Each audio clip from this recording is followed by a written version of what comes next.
Hello friends, बरायबाय Bodo Info official YouTube channel दा लोगोफोर next vacancy 10,000 निफ्राय 15,000 गेजेराव ADRE 2.0 फैगोन आरो लोगोसे BTC आव grade 3 आरो grade 4 5,000 बेनि गेजेराव जायनाखि स्पेशल टेट होना दोनदों नोंथांमोन थाखाय टीचार वेकेन्सि थागोन सो नोंथांमोना बेखौ मोनखागोन सो बेनिफ्राय बांसिन इम्पोर्टेन्ट आपडेट जाहैबाय एमप्लयमेन्ट एक्सचेन्ज प्रब्लेम बेनि सायाव डिस्कास खालामगोन एन्ड बेनिफ्राय क्लास 8 पासनिफ्राय डिग्री पाससिम नोंथांमोना बबे पोस्टआव हायो एबा हागोन एबा हादोंमोन एबा साख्रि मोनखो बेनि सायावबो बेयाव जों डिस्कास खालामगोन सो लोगोफोर गोबाव खालामा जों फैबाय अफिसियेल वेबसाइटआव जोंहा एमप्लयमेन्ट एक्सचेन्जनि खालामनायाव दा बे कार्ड गैयाबा नोंथांमोना साख्रि एप्लाइ खालामनो हाया अके बेखौ नांथारगौ बेखायनो जायना गैया सो नोंथांमोना रेजिस्टार खालामना ला सो आधार कार्डजों खालामबा सानसेयाव मोनो जुदि आधार कार्डजों खालामाबा नोंथांमोना साननै सानथाम लायो एबा अफिसाव थांनानै फिजिकेल भेरिफिकेसन खालामनांगौ अके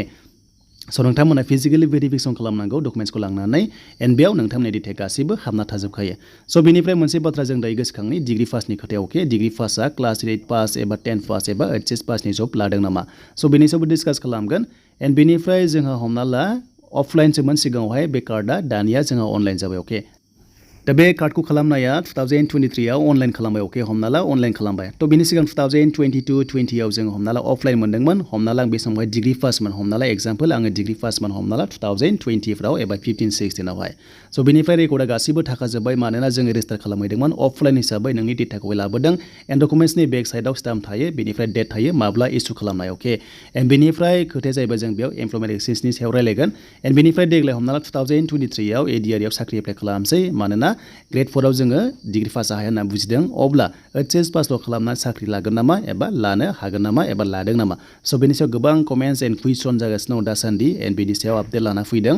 दा बाथ्राया जाहैबाय हमना ला आङो डिग्री पास खामोन अलरेडि अफलाइनावहाय नाथाय डिजिटेलावहाय आङो खालामबाय एचएस पास एन्ड बेनिफ्राय ADRE साख्रि लासिगोन एबा एप्लाइ खालामसिगोन बा लादों स' बाथ्राया जाबाय दाना एमप्लयमेन्ट एक्सचेन्ज अफिसाव गासैबो डेटाया रेकर्ड दंजोबखायो नायबानो मोनखागोन जे बियो फाइनालि डिग्री पासमोन एबा नङामोन होननानै अके एन्ड बेनिफ्राय क्लास 8 पासनिफ्राय एचएस पासआ जेबो प्रब्लेम गैया नोंथांमोना ग्रेड 4 आव मोनखायो एप्लाइ खालामनो हायो अके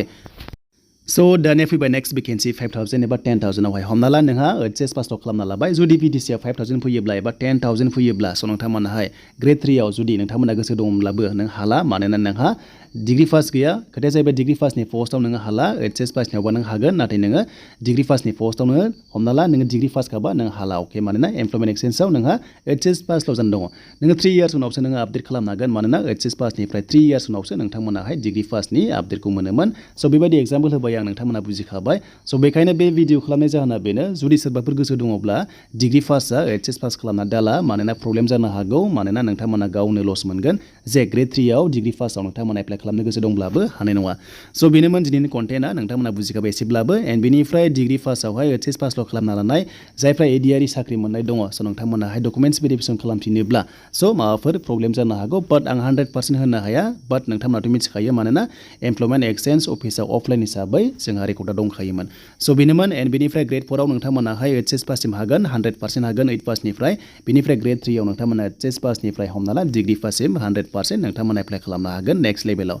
स' बेनोमोन 10,000 वेकेन्सिनि बारा फैगोन नेक्स्टआव एन्ड बेनिफ्राय BTC आव 5,000 नि बारा फैगोन एन्ड बेनिफ्राय नोंथांमोना क्लास 8 पासनिफ्राय हमना ला एचएस पासआ ग्रेड 4 आव बेनिफ्राय ग्रेड 3 आव नोंथांमोना डिग्री पास हाखागोन जेबो टेनसन गैया एन्ड बेनिफ्राय अफिसियेल नटिफिकेसन थाबैनो फैसिगोन क्लास 8 पासनिफ्राय एचएस पास लेभेल हमना ला डिग्री पासनिफ्राय नोंथांमोनाहाय हमना ला 10 पास लेभेलनिफ्राय बा जिखुनु जाया नोंथांमोननि थाखाय लेटेस्ट आपडेट फैगोन स' बेनोमोन नोंथांमोननि दिनैनि लेटेस्ट आपडेट